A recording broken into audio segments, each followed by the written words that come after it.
Hi, I'm Jami Philbrick for IamRogue.com. I'm here in San Diego at Comic-Con International 2013 talking to some of the cast and crew of the new film Metallica Through the Never. I had a chance to speak with band members Lars, Ulrich, and Robert Trujillo, as well as director Nimrod Antal about the new film. Here's what they had to say. What was sort of your concept for shooting a concert film, but with a narrative the way this movie came out? I had an idea in place for the narrative, and it was a very loose idea initially. And I pitched them that idea. They've always represented kind of fuck you music for me, so this was very much that. Protest was something that was, and that is very relevant in our world today. So that was kind of the seed, and from that it just kept on morphing and morphing, and ultimately it accumulated with the meeting their crew and meeting the people that work for them, and seeing how loyal and how passionate those people are. Well, actually, it goes back to some kind of monster.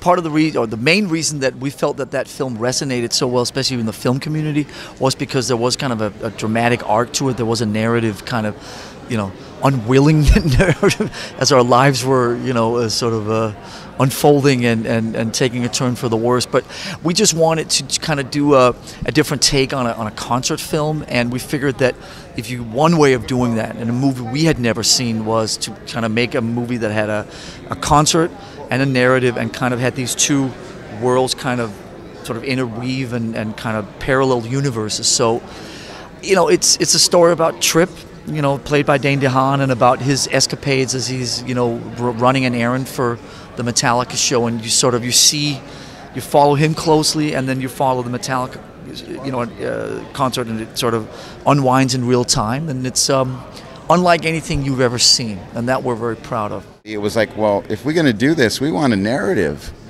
We gotta have a director. We want somebody who has film making experience in terms of film production and all that, and not just concert making experience. So at that point, we were in the hunt for a director who was going to be motivated and also be willing to collaborate with us and our vision as well. And there's mutual respect there. And Nimrod came in really full of fire and passion and to take on this challenge. Tell me about working with Nimrod, and why was he the right guy to direct this film? Well, Nimrod was had the right level of madness. When Metallica does these types of things, we have a tendency to just sort of like jump and go for it, and we don't really sort of plan or consider the whole thing through. So we need people with us who are willing to take those jumps, and that don't ask too many questions, and that just want to go along for the ride. And Nimrod was sort of mad enough to buy into our madness, and so he went for it. And his Eastern European upbringing and his Metallica, what role Metallica played in his life. And I spoke to a lot of people in Hollywood who had no idea what I was talking about when I tried to explain to them what this movie was going to be and what kind of a creative partner that we needed for this film. And Nimrod was the first one that bought into it, so we jumped with him. I mean, I was just driving down the other day and kind of reminding myself of this journey, and it's just like, you just did a flick with Metallica, and that's a pretty cool feeling. It was something that I am very grateful, and I feel very humbled by the whole thing. We had songs kind of figured that we'd want to do, and sometimes directors will be like, no, I want to do this song and this song and this song and this song. So he accepted all that and took it as a challenge and started writing something, preparing something that worked. And we all had ideas that we contributed. I had some huge ideas that appear in the film, and I'm really happy about that. What were your ideas? The car accident, and it even like the puppet hanging on the rearview mirror. Because I was like, the puppet's got to be on the rearview mirror. Originally, it was on a bicycle or something. And I go, no. I said, production assistants don't cruise around on bicycles with rusty chains. Tell me about how you decided to utilize 3D in the film, and not just use it as a gimmick, but really, use it well in the concerts footage. Well, it's interesting. I mean, I think the 3D enhances things, especially emotionally. It really draws you in. But in my process with anything I do is the format, though important, doesn't really dictate the story. Doesn't really dictate my choices in in camera movement or in camera composition, but you know, seeing it and having it as a tool was a lot of fun, and I think that it definitely enhances the experience. You know, you're there. I mean, you're on the drum riser. You're sitting on Lars's seat. I mean, it's pretty cool.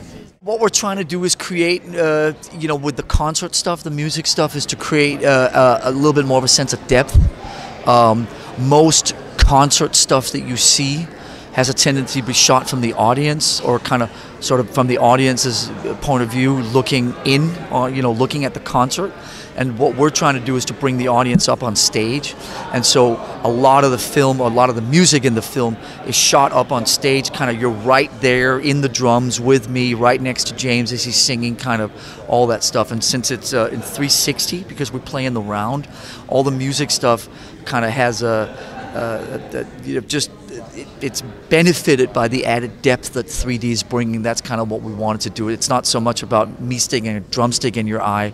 It's more about the depth that 3D kind of in those Pixar films and that type of stuff. How just you're sort of immersed in the film rather than watching the film. You know, you're really aware of it, but at the same time, you want to be natural. We did 2 weeks of preparation in Mexico City to 20,000 fans a night. Chain link fence. It was the most incredible crowd ever, and that was our training ground. And we had to learn the lay of the land so we didn't get blown up. You know, there's a lot of things that are popping out of the stage. There's explosions, a lot of pyrotechnics, and then we also had to learn the lighting cues, and you got to condition yourself for that too. It's a lot of running around. It's the size of a hockey, the ice of a hockey rink, and then there was the elevation factor in Mexico City, all that. We got it down there, and then we ended up heading up to Canada to actually film this thing. And we were ready as a band, and even our lighting technicians and sound, everything, we were all ready. And it was a lot of work. And you got to give credit to our crew, because they were working on this thing for a year before we even stepped on that stage. So, what songs can fans expect? Are they going to hear the classics, or there's some new stuff in there too? There are no unheard songs. I mean, it's there aren't any great surprises. I mean, it's not some extended version of a deep track from Reload. It's you know, the songs that you may have heard on the radio. So you know, we obviously figured that the soundtrack to this type of escapade would be benefited by songs that may be a little bit more in the toe-tapping department than some of the crazier, nuttier stuff that's buried deep in our records. So I hesitate to use the word hits, but you use the word classics, so thank you for that. So classics for sure. Yeah, it's more in that direction. Yeah. Dude, you're a classic. Thanks, man. It was great meeting you. Yeah, been a big fan for a long time. Thanks. Yeah, thanks, man.